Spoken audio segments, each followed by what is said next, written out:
Rumah susun sederhana sewa di kawasan Teluk Kelayan, Banjarmasin Selatan yang dibangun seluas 10 hektar dengan total biaya sekitar 60 miliar rupiah.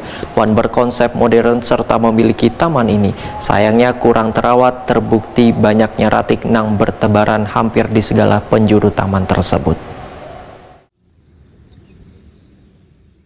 Rumah susun sederhana sewa di kawasan Teluk Kelayan, Banjarmasin Selatan yang dibangun seluas 10 hektar dengan total biaya sekitar 60 miliar rupiah mengubah kawasan tersebut lepas dari kekumuhan karena menjadi salah satu bangunan bertingkat dan berkonsep modern serta memiliki taman. Namun sayangnya taman yang sangat menarik karena bisa memandang keindahan Sungai Matapura ini kurang terawat.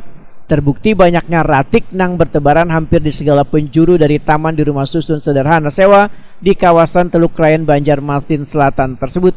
Demikian diperkirakan Sekretaris Komisi 3 DPRD Banjarmasin Apri Jaldi lawan Prima TV jelang tengah hari Jumat 1 Juli 2022. Menurut politisi Partai Amanat Nasional ini, bila dirinya bermaksud ingin melihat-lihat kawasan rumah susun dan menikmati taman di kawasan Teluk Kelayan tersebut, namun sangat terkejut lantaran ratik berhamburan di mana-mana. Semestinya kawasan di sekitar bangunan yang menjadi salah satu kebanggaan orang Banjar ini harus terjaga dengan baik.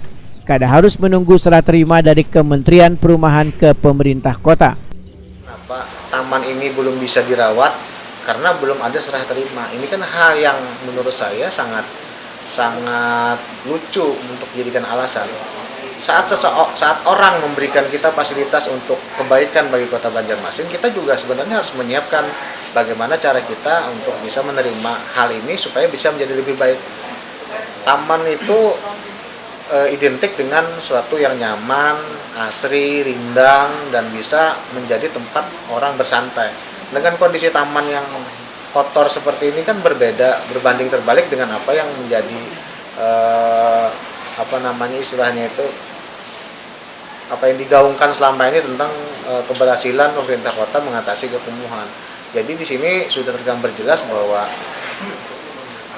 dalam hal ini Dinas Lingkungan Hidup harus bisa memberikan peranannya untuk bisa mensosialisasikan kepada masyarakat agar bisa benar-benar menjaga apa yang menjadi aset pemerintah kota itu. Dan yang terpenting adalah satu hal, kenapa taman itu menjadi kotor, karena memang di daerah tersebut tidak ada bak sampah. Apri Jaldi menambahkan, pemerintah kota kada bisa menyalahkan warga untuk membuang ratiknya sembarangan lantaran di kawasan taman di rumah susun Teluk Kelayan kada ada didapati wadah pembuangan ratik. Menurut Apri Jaldi, masih untung warga membuang ratik di sekitar taman daripada ke sungai. Apri Jaldi meminta instansi terkait di lingkup pemerintah kota Banjarmasin untuk menjaga dan memelihara taman agar sesuai dengan yang digaungkan selawas ini, yaitu barasih baiman wan bermartabat. Nah, sebelum ini diserah terimakan, kita sudah siapkan opsi bagaimana supaya taman ini tetap bagus sampai nantinya diterima oleh pemerintah kota. Ya kita jemput bola kan, menyiapkan segala macam opsinya lah. Kalau itu berkaitan dengan teknis pelaksanaannya, ya mungkin Dinas Lingkungan Hidup lebih tahu bagaimana caranya. Kita kan punya satgas kebersihan, punya berbagai macam ya apa yang sering dikatakan wali kota, artinya kan bahwa kota Banjarmasin ini kan baiman, barasiwan nyaman kan itu.